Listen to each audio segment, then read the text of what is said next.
Alors, nous avons dit que le rachat est important dans le sens qu'une année nouvelle n'appartient à personne.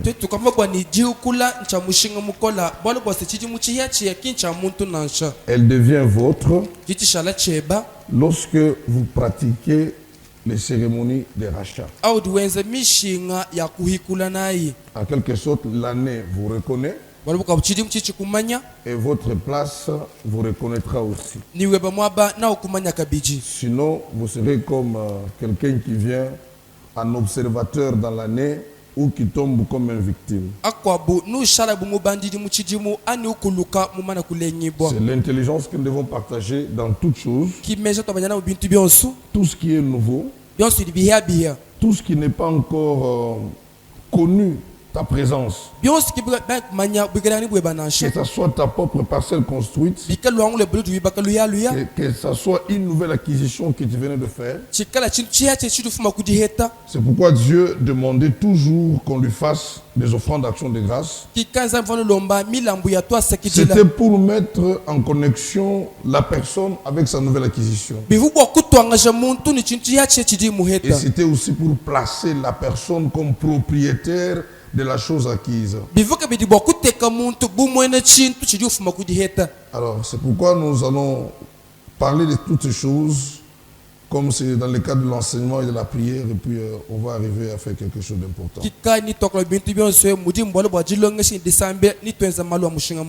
Prenons Abdias. C'est un livre tellement moins connu dans les milliers des églises. Abdias vient avant Jonas. Après Amos. Après Amos avant Jonas. Après Amos avant Jonas. Nous prenons le verset 17. C'est un seul livre, le verset 17.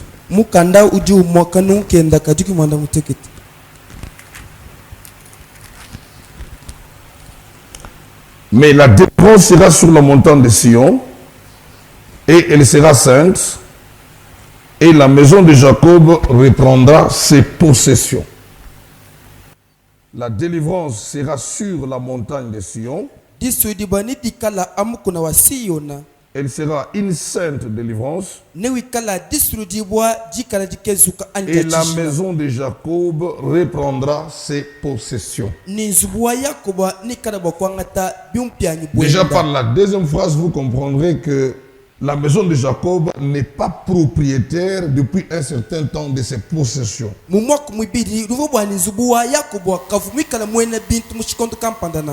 Et la Bible dit quand la délivrance aura lieu, cette maison va reprendre ses acquisitions. C'est dans le cadre là du rachat et de tout ce que nous aurons comme prière prochainement. Donc les idées qui doivent venir à nous, c'est que nous nous préparons nous-mêmes, notre âme, notre esprit et tout notre corps, pour que nous puissions participer à cette prière et que cette prière puisse réussir pour toi-même. Donc il y a de ces choses au cours de cette année qui ne te reconnaissent pas, qui ne sont pas vôtres, qui sont peut-être en cafouillage entre toi et la maison de tes ennemis. Et d'autres sont même possédés par tes ennemis. Ils se disent que ce sont leurs choses. Tout ce qu'il y a comme promesse, tout ce qu'il y a comme démarche, tout ce qu'il y a comme attente au courant de cette année nouvelle, mets en tête que tu en as demandé à Dieu. Mais le diable aussi est venu pour s'asseoir sur la bénédiction. Alors ce qui est important, c'est faire des prières de possession afin de reprendre tes possessions. Mais les possessions vont arriver si seulement si la délivrance te soit donnée. Sinon, sans la délivrance, rien ne va arriver. Exode chapitre 6. Nous prenons le verset 6.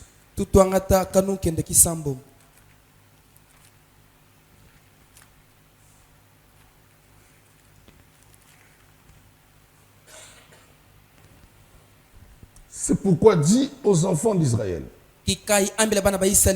je suis l'Éternel. Je vous délivrerai des travaux dont vous chargent les Égyptiens. Je vous délivrerai de leur servitude. Je vous sauverai à bras étendus et par de grands jugements. Donc Dieu promet la délivrance au peuple alors que le peuple vit sous les charges démoniaques. Il promet la délivrance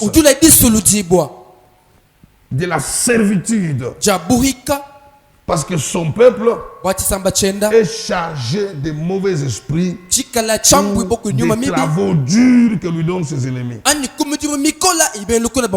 C'est en quelque sorte quelqu'un qui connaît des liens dans sa vie. Des liens sont bien posés, bien assis dans sa vie. Et il cherche à aller prendre ses possessions. Il n'y a pas moyen. Parce que nous allons nous souvenir qu'il y a une âne qui a été attachée.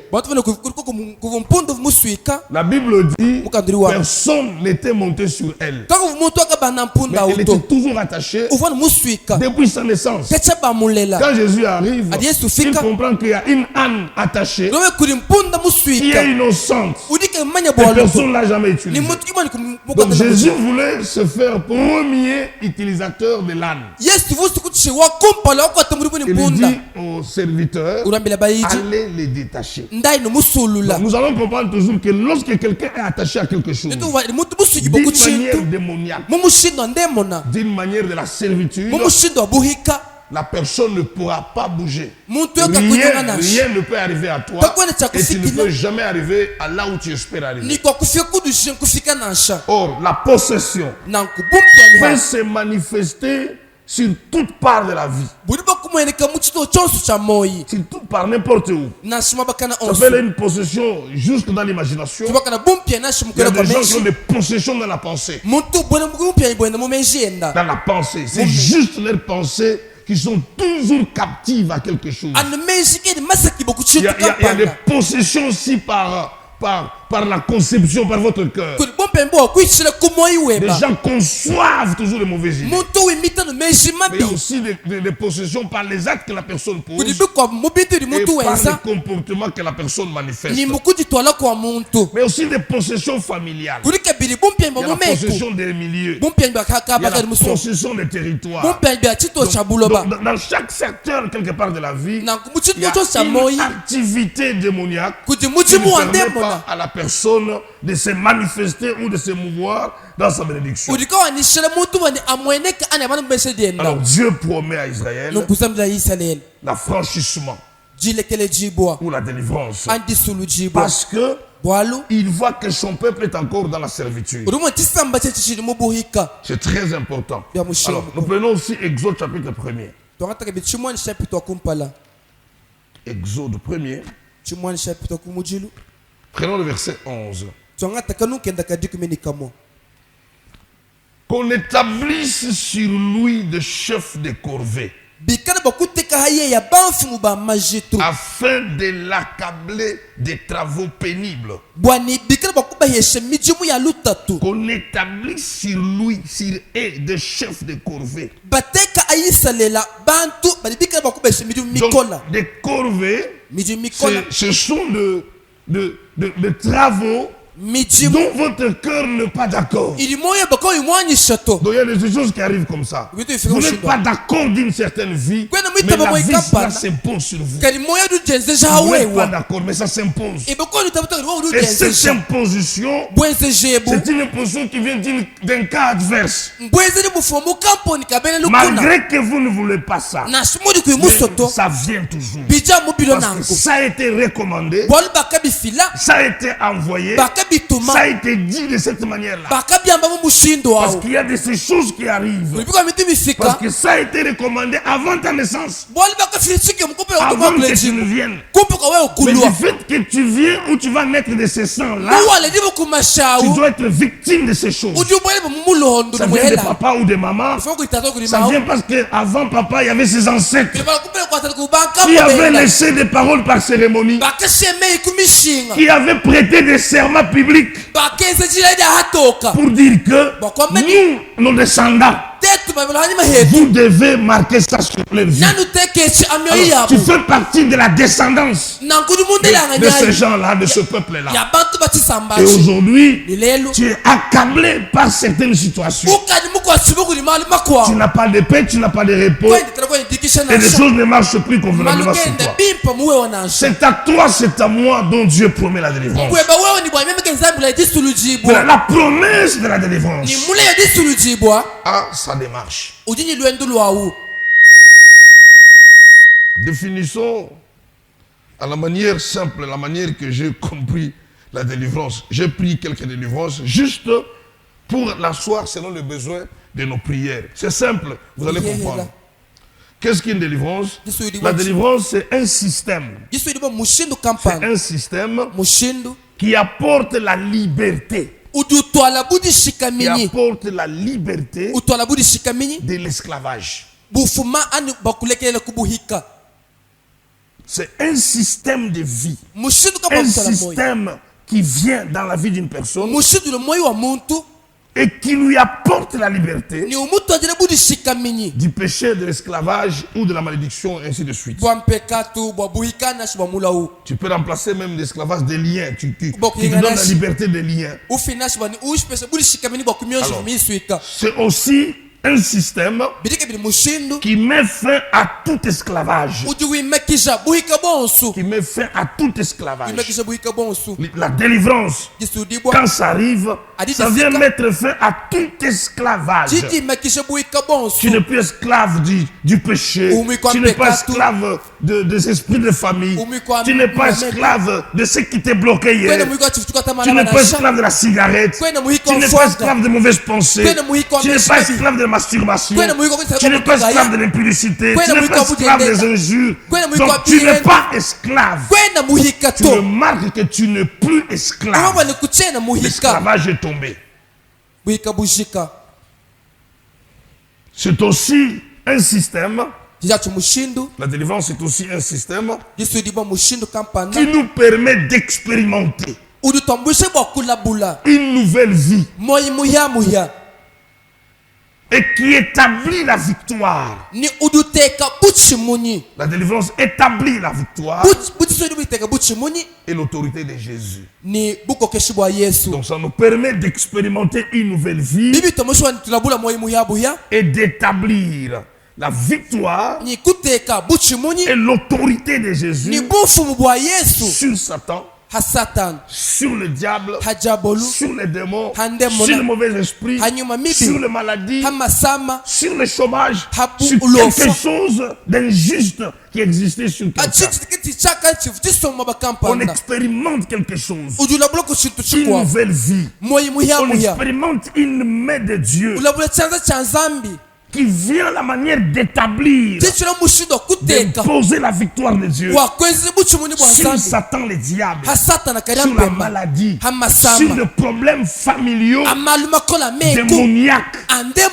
La victoire vient s'imposer. Et ces problèmes-là ne sont plus encore.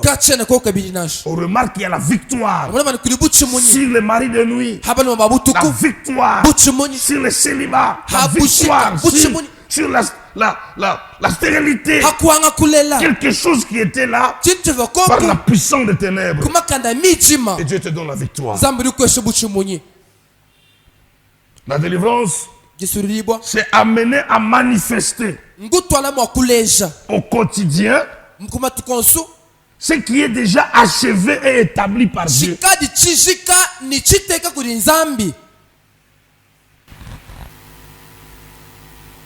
Alors, c'est aussi amener la réalité de l'œuvre, amener la réalité de l'œuvre déjà accomplie par Dieu dans notre vie au quotidien. Je voudrais que nous puissions comprendre que la délivrance est large et nous donne à vivre dans les secteurs de la vie de différentes manières les réalités de la parole de Dieu ou de Dieu qui vient se manifester en nous et couper ces liens de l'esclavage là. Je vais vous donner des exemples concrets. Prenons par exemple le psaume 119.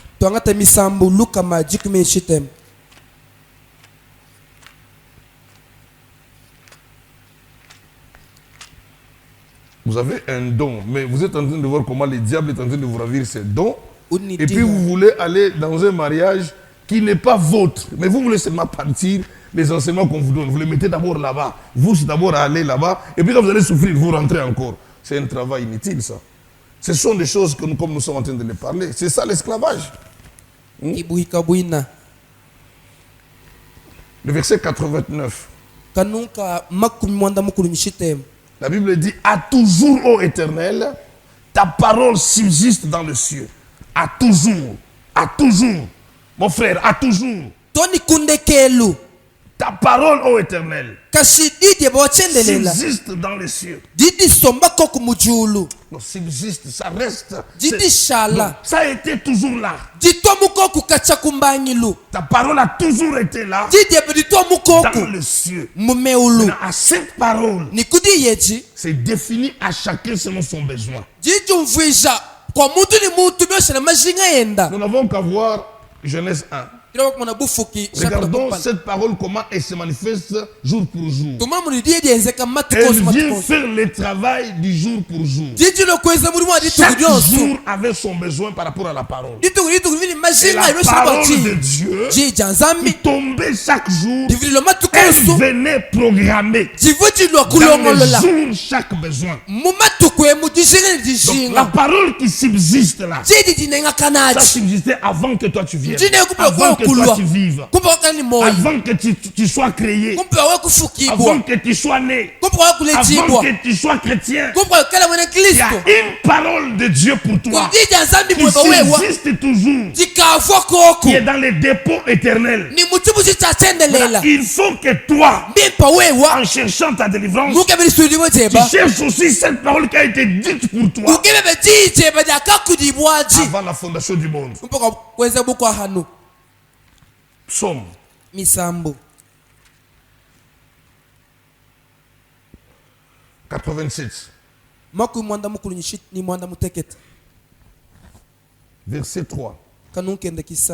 La Bible dit, des choses glorieuses ont été dites sur toi. Des choses glorieuses.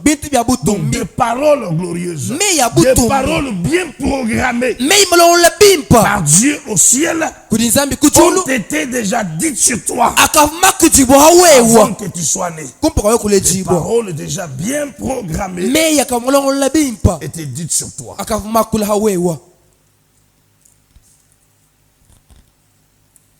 J'ai compris que quand nous cherchons la délivrance, nous cherchons à rentrer dans la parole qui a été dite pour moi. Donc, en quelque sorte, l'esclavage, c'est une injustice. C'est une injustice. C'est quelque chose dont Dieu n'a pas permis pour toi. Donc chacun vit ces choses. Tu devrais être à tel niveau. Malheureusement, tu as un niveau 0. Il y a d'autres qui ne sont même pas à un niveau 0. Les niveaux 0 ne les retrouvent même pas. C'est injuste. Mais tu étais déjà créé à ce niveau. Dieu a dit à tel âge, à tel moment, il doit atteindre ce niveau. Mais ce niveau te regarde, tu n'arrives pas. Mais ce niveau est en train de regarder. On te voit que tu vis dans l'esclavage, tu vis dans quelque chose autre. Et c'est que ce niveau a été dit pour toi. Tu vis autre chose.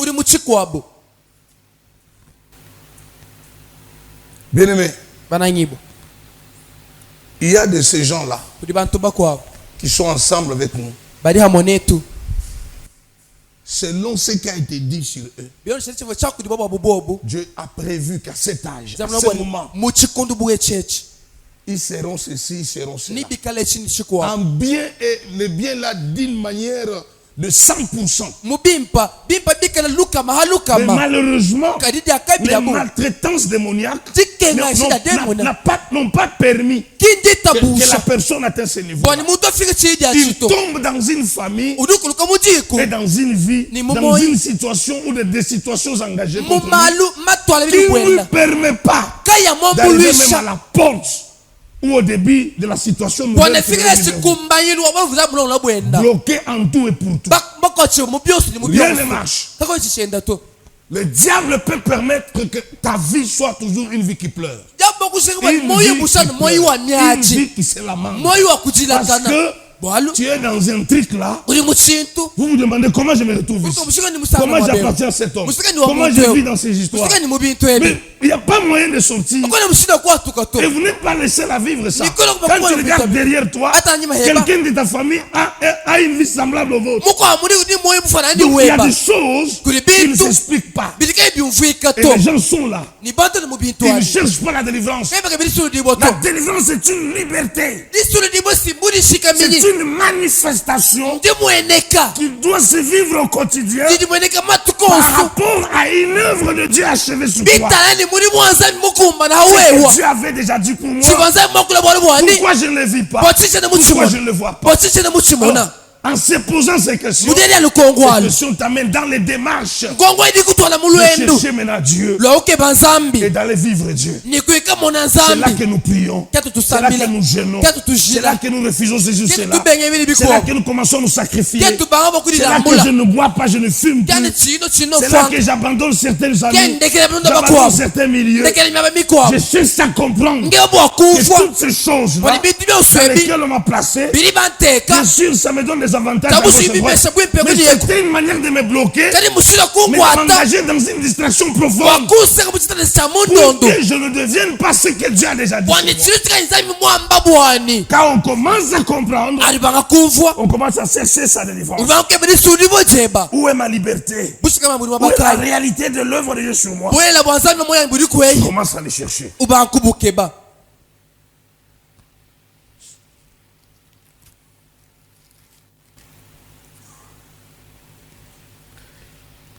C'est vraiment ça que nous cherchons ce matin.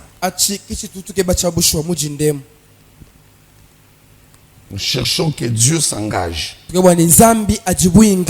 C'est important. Je cherche quelque chose et puis on continue.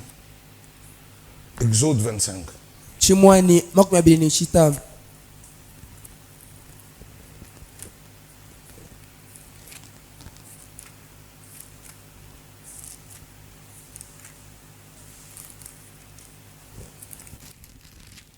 Si vous prenez verset 40, Dieu parle à Moïse. Il dit, regarde, fais d'après les modèles qui t'est montré sur la montagne. Fais d'après les modèles. Donc, le modèle ici, Dieu le montre à Moïse à partir du ciel. C'est un modèle qui vit au ciel. Et Moïse doit le voir et doit le manifester sur terre. Souvenez-vous de Psaume 119, 89. Ta parole subsiste dans le ciel. Donc ton modèle de vie est au ciel. Ton modèle de mariage est au ciel. Ton modèle de travail, ministère, église, tu dois être sur la terre. Ce n'est pas ce que tu vis. Ce n'est pas ce que toi tu bricoles. C'est dans le ciel. Si tu peux regarder le ciel, tu peux voir le modèle de ta vie, le modèle de tes enfants, le modèle du ministère, le modèle de ta santé. Tu l'amèneras sur la terre. Et là, Dieu dit à Moïse, si tu vois ça, amène ça sur la terre. Tel que tu l'as vu. Tel que tu l'as vu.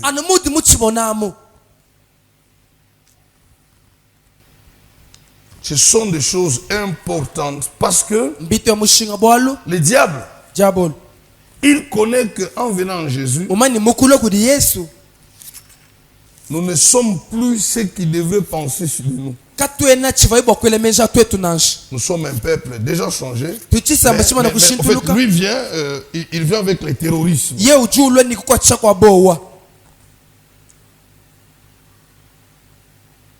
Hébreux 2:8.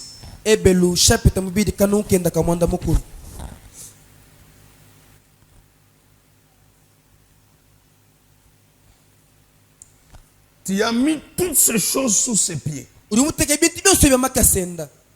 En effet, en lui soumettant toutes ces choses, Dieu n'a rien laissé qui lui fit soumis. Dieu n'a rien laissé. Mais écoutez la deuxième phrase. Cependant, nous ne voyons pas encore maintenant que toutes choses lui sont soumises. La première phrase, Dieu engage la soumission de toutes choses sous le pied de Jésus. Mais on remarque que ces choses dont Dieu a dit, rien n'est pas visible à la soumission de Jésus. C'est vraiment clair ça. C'est comme quelqu'un à qui on a dit, tu es une femme fertile. Tu auras autant d'enfants. Ça, c'est l'attestation médicale. Tu es vraiment une femme qui aura beaucoup d'enfants. Et ça, c'est vrai. Et tu regardes dans la lignée, dans votre famille, des femmes ont mis au monde au nombre des enfants qu'elles voulaient. Et la même chose doit se reproduire en toi. L'espoir là, tu en as. L'espoir là, tu en as. La confirmation là, tu en as. Mais sur le plan de l'effectivité, tu ne vis rien. Tu ne vis rien. C'est ça ce qu'Hébreu dit. Toutes choses, on a dit, ça doit se soumettre. En regardant, ça ne se soumet pas. Ce que tu vis, c'est pas ça. C'est pas ça. En regardant, ce n'est pas ce que Dieu a dit. Que ce soit l'église, que ce soit la vie, que ce soit la famille, que ce soit tout. Tu n'es pas ce que Dieu a dit que tu sois. Tu n'es pas. J'ai pris 4 choses qui viennent s'imposer dans nos vies comme un système du diable pour déranger nos vies. Ou 4 moyens du diable, 4 moyens démoniaques qui viennent s'imposer dans nos vies pour nous amener un système de vie du diable. Donc, ça vient contrarier ou contrecarrer ce que Dieu avait déjà dit sur toi. Et ces choses se font d'une manière maligne là. Le premier plan, c'est le plan de la naissance. Le plan de la naissance. Au niveau de la naissance, vous ne pouvez pas savoir que le diable s'implique à la naissance. Le diable a attaqué beaucoup de gens depuis leur naissance. Quand je parle de la naissance, ça peut aller à la conception. Pendant la formation de l'enfant dans le ventre, ou d'autres après la naissance, à l'accouchement même. Vous devez savoir aujourd'hui, la sorcellerie se donne même dans le ventre de la femme. L'enfant est sorcier dans le ventre de sa femme. Je connais un témoignage tel que quelqu'un dit, quand j'étais bébé, je me perdais dans le ventre de ma mère. Je peux faire 4 mois, je n'existe plus comme grossesse. Je me perds. Et après maman un jour se réveille et me voit, je rentre. Donc c'était les exercices de la sorcellerie. On l'utilisait déjà comme ça. Maman désespérée que la grossesse est perdue. Donc un jour ça revient encore. Donc l'enfant est là, déjà manipulé dans le ventre. Donc déjà la naissance, les choses commencent. On a tout détruit à ta naissance. C'est comme ça que vous allez regarder. Il y a des enfants. Leur maman les a conçus. Déjà là dans le ventre. Comme maman n'a pas la parole de Dieu. Comme maman n'est pas avisée. Comme maman n'a pas la prière. Elle est dans tous les deuils, dans tous les marchés. Dans sa grossesse, elle apparaît ici. Elle apparaît là-bas. Mais elle ne sait pas que les yeux injustes peuvent manipuler l'être qui est dans son âme. Et on commence à les détruire là-bas. Un jour qu'elle est partie en visite quelque part, on l'a déjà détruit son enfant là-bas. On l'a déjà attaché à quelque chose. Mais on attend seulement l'accouchement pour que l'on constate ce qu'elle ne pouvait pas constater avant. Déjà là-bas, on détruit.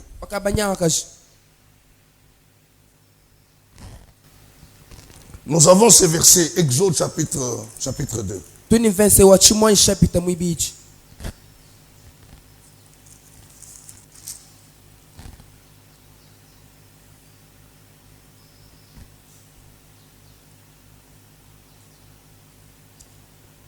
Verset 1er. Déjà, le verset, chapitre 1er. Commençons par le chapitre 1er. Le verset 19 au verset 22. Et maintenant, nous allons prendre le chapitre 2. L'Exode chapitre 2, 1, 2. 1, 2, 3. Les sages femmes répondirent à Pharaon. C'est que les femmes des Hébreux ne sont pas comme des Égyptiennes. Elles sont vigoureuses. Elles accouchent avant l'arrivée des femmes sages. Elles accouchent déjà avant. Dieu fit du bien aux femmes sages et le peuple se multiplia et devint très nombreux. Parce que les sages femmes avaient eu la crainte de Dieu, Dieu fit prospérer leur maison. 22. Alors Pharaon donna cet ordre à tout son peuple. Vous jeterez dans le fleuve tout garçon qui naîtra. Vous le laisserez vivre que les filles. Tout garçon soit jeté. Je ne veux pas les voir en vie. Cette disposition ici, ce n'est pas seulement à l'arrivée de l'enfant. Ça veut dire que la maman peut constater déjà que elle est grosse. Sa grossesse, c'est pour un garçon. Déjà, le désespoir est là. Le désespoir est là. Parce que cet enfant ne va pas vivre. Déjà, elle est sous pression démoniaque. Déjà, la naissance, à l'accouchement, on peut manipuler des choses. Et l'enfant sort pour que toute sa vie, qu'il perd son intelligence. Parce que l'intelligence a été déjà prise dans le sang de sa mère. On peut faire que cet enfant, dans le sang de sa mère, soit une fille prostituée. Tout était dit sur lui. On a engagé des paroles pareilles. Et l'enfant qui sort, il est prostitué. Il ne va rien comprendre. Parce que ce n'est pas que ça commence là-bas. C'est depuis le sein de sa mère. La manifestation attendrait un certain âge. C'est là la programmation. La manifestation attendait. Quand l'âge est atteint, l'enfant devient tel qu'on avait souhaité. C'est pourquoi nous avons dans la vie des choses qui se manifestent, qui nous surprennent nous. Mais dans la programmation démoniaque, c'est ces jours-là pour les manifestations. C'est comme ça que le diable commence à détruire certaines familles, certains peuples. Dès la naissance, il attaque. Dès la naissance, il attaque. On peut faire que le ventre d'une femme soit maudite. Soit maudite. On dit tout enfant qui viendrait là, dès qu'il vivra dans ses ventres, quand il va sortir, il soit tel que la malédiction de ses ventres. Et l'enfant sort avec une vie anormale. Une vie anormale. Soit il ne comprend personne, soit il va échouer, soit il va bloquer, soit il sera un perdant, soit il sera stérile, soit il sera quelqu'un de comme ça. Faisons attention. C'est pourquoi vous allez remarquer que dans d'autres milieux avisés, une femme qui conçoit, elle remarque déjà c'est le premier moment de la conception. Elle cherche la main de Dieu, compris pour elle, parce qu'on ne sait jamais. Ça, c'est ça la vérité. Unapata mimba ya mtoto mwingine. Parce que c'est selon la parole des malédictions du diable sur toi. À la naissance de cet enfant, toi, maman, tu vas mourir. Et l'enfant là, c'est lui qui va t'amener à la mort. Mais s'il n'y a pas la délivrance, tu vas mourir. Deuxième point, c'est le point du mariage. Le mariage, soit pour ceux qui sont dans les mariages, ou pour ceux qui doivent entrer dans les mariages, ou ceux qui cherchent le mariage. C'est un point de combat et de trouble et de perturbation. Le point du mariage. Le diable connaît que l'église se forme dans les mariages. La famille c'est le mariage. L'église c'est le mariage. Alors on fera le tout pour que cette femme n'entre pas dans les mariages. Pour que cet homme ne soit pas heureux dans son mariage. Pour que cette femme ne soit pas heureuse dans son mariage. Tout ce que tu vis en mal, en ténèbres dans ce mariage, c'est dans le plan des ténèbres.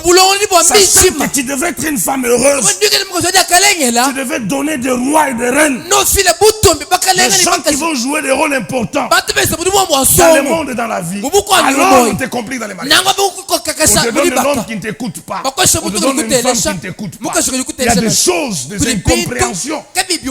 Ça ne vient pas de toi. Parce que le caractère que tu manifestes dans ton mariage, ce n'est pas ton caractère. C'est le diable qui t'accompagnait dans ce mariage, qui cherche à compliquer dans ce mariage. Ainsi, il y a des gens pour entrer dans le mariage, c'est un problème. Et d'autres qui sont dans le mariage, c'est un problème. Tu es dans le mariage, il n'y a pas la joie. Il n'y a pas ce que tu es allé chercher. Tu dis, je ne trouve même rien de ce mariage. Autant mieux pour moi de partir. Toutes ces déclarations, c'est vrai. Mais tu ne connais pas que tu vis le combat. Parce que le mariage, c'est le camp du combat du diable. Mais c'est le camp aussi de la bénédiction de Dieu. Il y a une fille danseuse ou musicienne, là, Beyoncé. C'est une musicienne américaine, Beyoncé. Elle dit, en fait, si vous allez sur Google ou bien sur YouTube, vous allez voir, vous écrivez Beyoncé, interview de Beyoncé à Oprah. Oprah, c'est une femme qui a émergé, une milliardaire là, qui se fait comme journaliste, qui fait des dons, qui fait des histoires, tout ça. Alors, elle s'approche d'un peu de gens qui sont très élevés, cette femme. Elle les questionne comment tu deviens ceci, tu deviens cela. Alors, Oprah s'approche de Beyoncé. Vous posez la Beyoncé, d'où vient ta célébrité? D'où vient ta célébrité? D'où ça vient que tu sois écouté partout, tu sois chanté partout, tu sois une femme très populaire, très bouquée. Voici ce que Beyoncé dit. Beyoncé dit, j'ai un autre moi. Elle a dit, j'ai un autre alter, j'ai un autre alter qui m'est égal. J'ai un autre alter. Dis seulement ça. Qui m'est égal et qui fait de moi ce que je suis. Alors, alter, c'est quoi? Alter, c'est altus, c'est hôtel. Altus, hôtel. Mais qu'est-ce que cet hôtel qui apparaît à la place de Beyoncé? Donc Beyoncé est en train de dire il a un démon. Un démon qui s'est fait comme Beyoncé. C'est lui qui fait la célébrité. C'est lui qui chante. Voici ce que Beyoncé dit. Beyoncé dit, après chaque festival de musique, si on me dit de reprendre ce que j'étais sur scène, je serai incapable. Je serai incapable. Il dit, pourquoi? Il dit, puisque ce n'est pas moi qui danse, ce n'est pas moi qui chante. Donc on a compris que celui qui chante, c'est un démon qui s'est fait Beyoncé. C'est comme ça que les gens chantent, les gens pleurent, les gens chantent Beyoncé. Donc on a compris aussi que Cette femme, par les démons qui les rendent populaires, ces mêmes démons possèdent ces fanatiques. Tout celui qui aimera Beyoncé, il aura ces démons dans son corps. Et il travaillera pour le compte de ces démons. Voilà la musique mondaine. Je me rappelle d'une sœur qui chantait la musique chrétienne. Elle chantait tel que Beyoncé. Mais finalement, la délivrance, c'est l'esprit de Beyoncé qui parle. Tu es qui? Je suis Beyoncé. Cette fille est congolaise. Elle n'a jamais été même en dehors du pays. Mais l'esprit de Beyoncé parle. C'est pour vous dire, cette fille ne verra jamais le mariage. Elle vivra textuellement la vie de Beyoncé. Troisième point. C'est le point qui concerne notre réussite. Regarde comment pour réussir nous souffrons. Regarde seulement toi-même.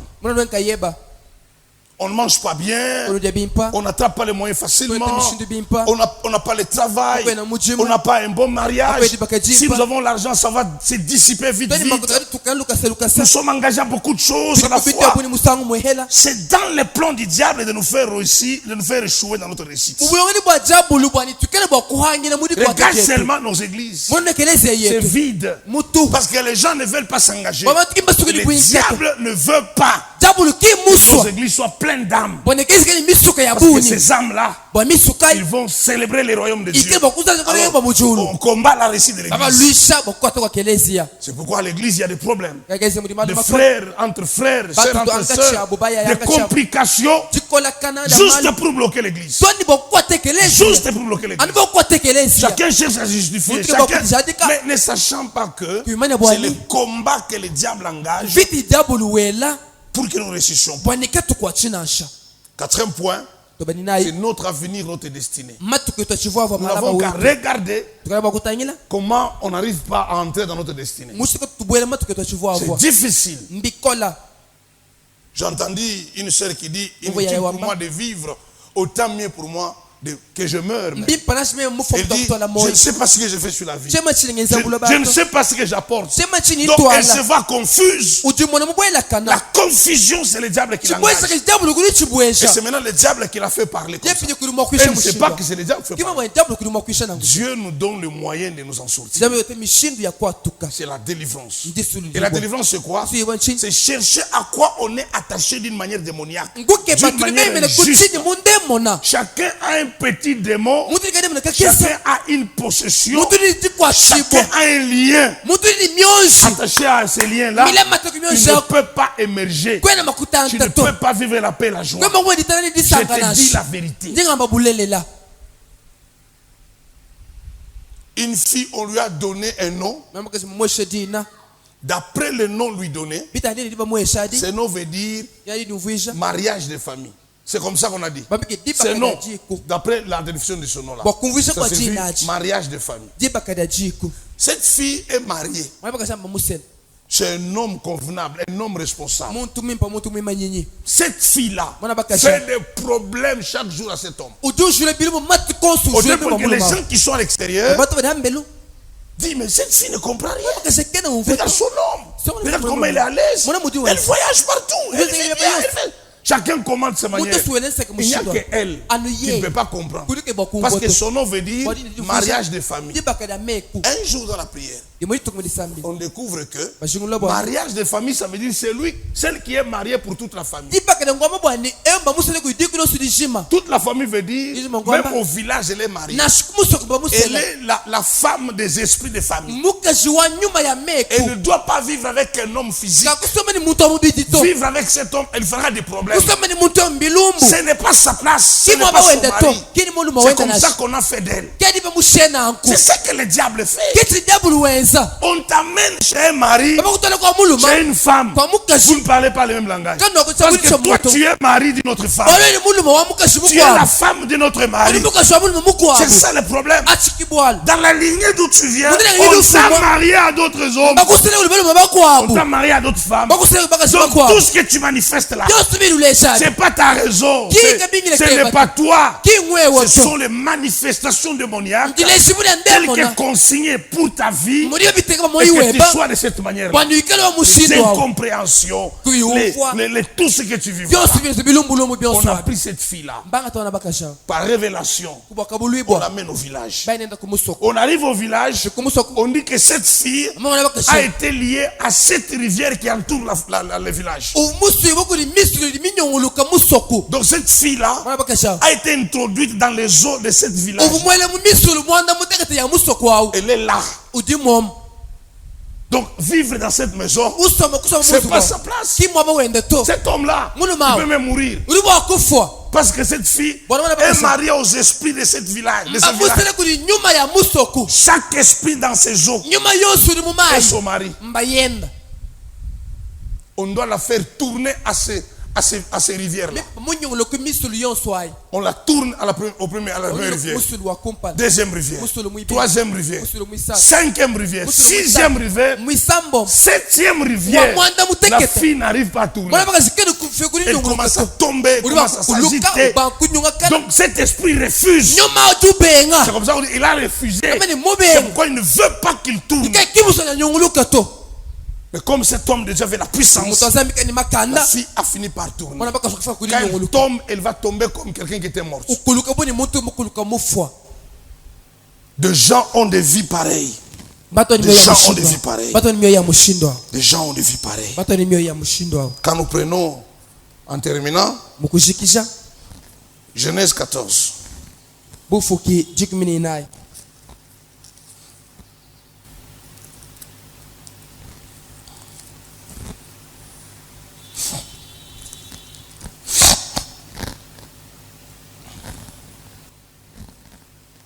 C'est entre Genèse 12, 13 et 14. Mais moi je vous prends 14. Ça veut dire que nous sommes dans le devoir de lire Genèse 12, Genèse 13, pour comprendre Genèse 14. Alors, Genèse 14, c'est quoi le problème? À partir du verset 17. Abraham revient d'une victoire. Des rois associés qui se sont rencontrés pour combattre Abraham dans la vallée de Chavé.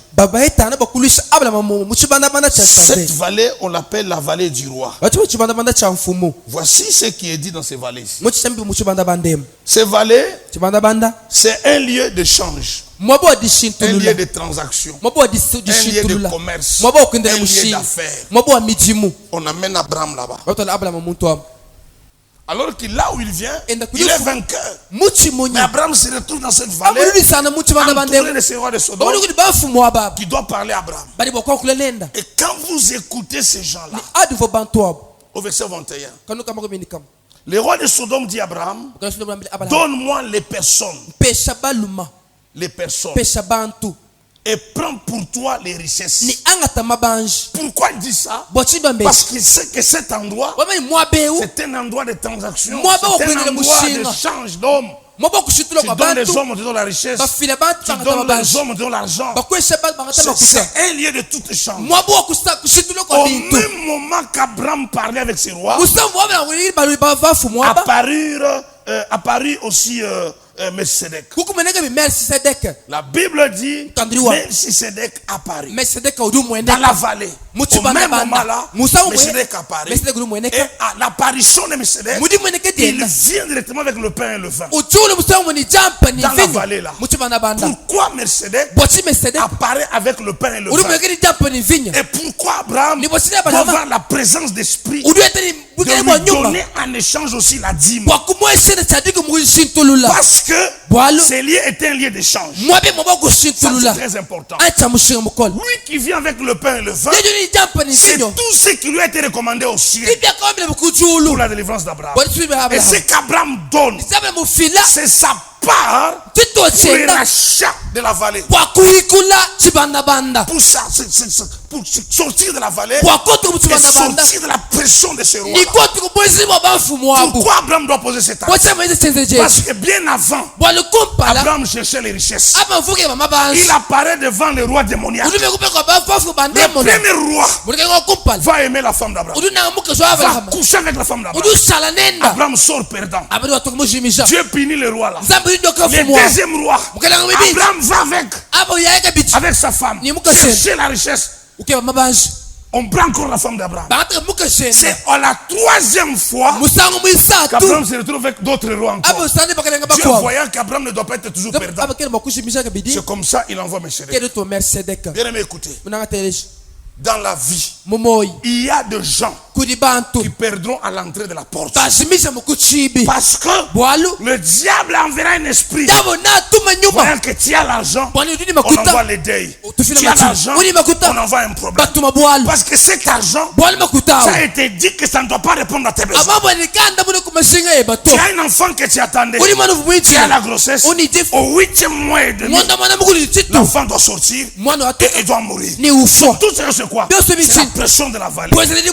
Quand tu n'as pas la grâce comme Abraham de recevoir Melchisedec qui t'apporte le pain et le vin, pour que toi aussi à retour tu sois révélé par Dieu par Melchisedec, tu lui donnes ta part de rachat. Tu resteras dans la vallée et tu perdras continuellement. C'est là, bien aimé dans le Seigneur, la part du rachat. Tu dois racheter ta vie. Tu dois racheter tes activités. Tu dois racheter ta famille. Tu dois racheter tes enfants. Tu dois racheter ton avenir. Tu dois racheter ton mariage. Tu dois racheter ta destinée. Ça se rachète. Ne pas le faire, tu attendras longtemps. Que Dieu bénisse ta parole.